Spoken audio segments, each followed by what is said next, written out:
Баршаңызға сәлем. Анасы болуы мүмкін әйел ДНК тапсырды. Бельгиялық отбасы асырап алған қазақ балаға қатысты дерек пайда болды. Қазір 3 келіншекке күдік басым. Биологиялық ата-анасын іздеп Қазақстанға келген бельгиялық қазақ Жәнібек ДНК тест тапсырды.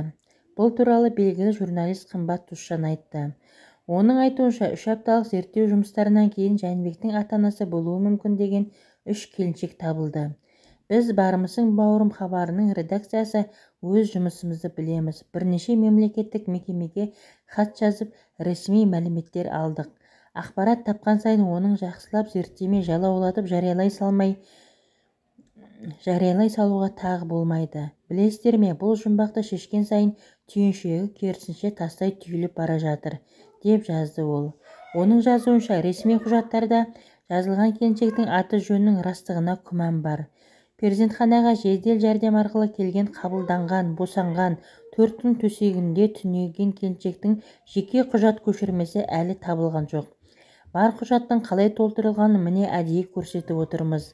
Нәресте өмірге келгендегі мәліметті, яғни 2002 жылдың қаңтарында дәрігер Совет одағынан қалған путевой лист грузового автомобиля талон заказчига деген 1983 жылы әзірленген бланкеге түсініксіз жазумен жаза салған.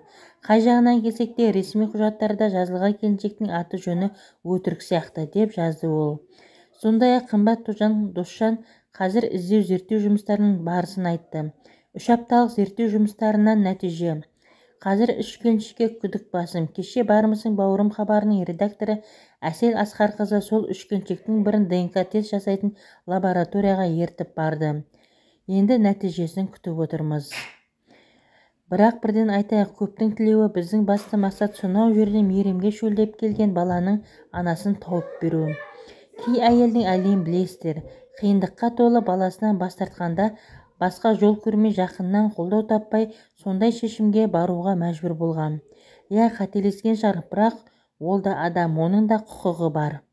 Сондықтан егер ДНК тест нәтижесі бойынша кешегі келіншек баланың туған анасы болып шықса, біз ол келіншектің фотосын әлеуметтік желіде де, эфирден де көрсетпейміз, аты жөнін де атамаймыз, құпия түрде қалады. Біз о баста құпия болады деп уәде бердік, сол сөзімізде тұрамыз. Баласымен ғана танысады, табысады. Егер бұл келіншек баланың туған анасы болмай шықса, зерттеу жалғасады, деп жазды ол.